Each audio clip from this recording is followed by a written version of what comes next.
Of all men's miseries the bitterest is this, to know so much and to have control over nothing. In peace, sons bury their fathers.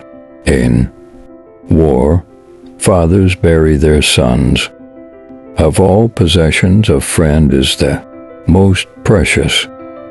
The only good is knowledge, and the only evil is ignorance.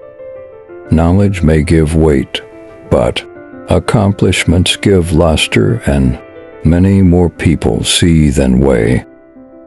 If a man insisted always on being serious and never allowed himself a bit of fun and relaxation, he would go mad or become unstable without knowing it.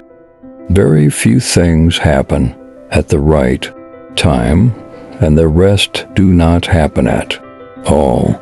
The conscientious historian will correct these defects. It is better by noble boldness to run the risk of being subject to half the evils we anticipate than to remain in cowardly listlessness for fear of what might happen.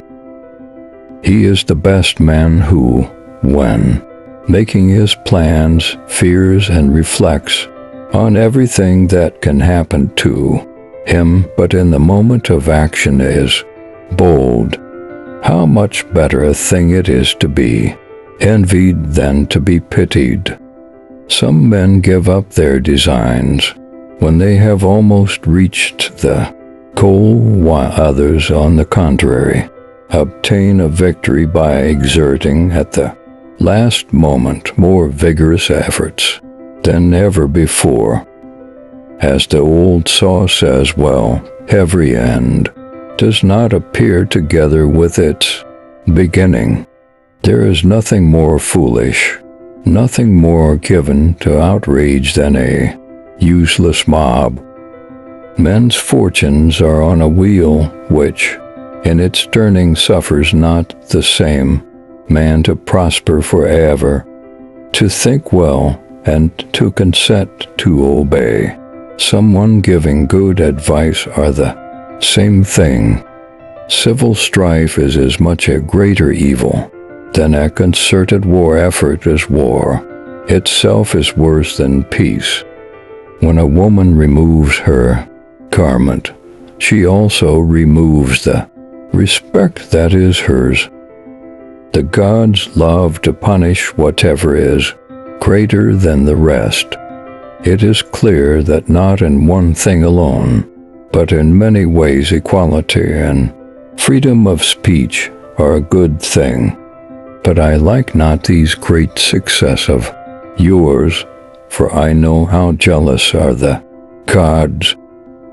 Do you see how the god always hurls his bolts at the greatest houses and the tallest trees, for he is wont to thwart whatever is greater than the rest.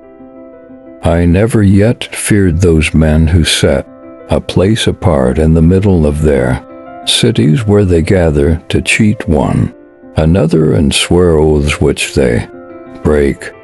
The man who has planned badly, if fortune is on his side, may have had a stroke of luck, but his plan was a bad one nonetheless. One should always look to the end of everything, how it will finally come out, for the God has shown blessedness to many only to overturn them utterly in the end.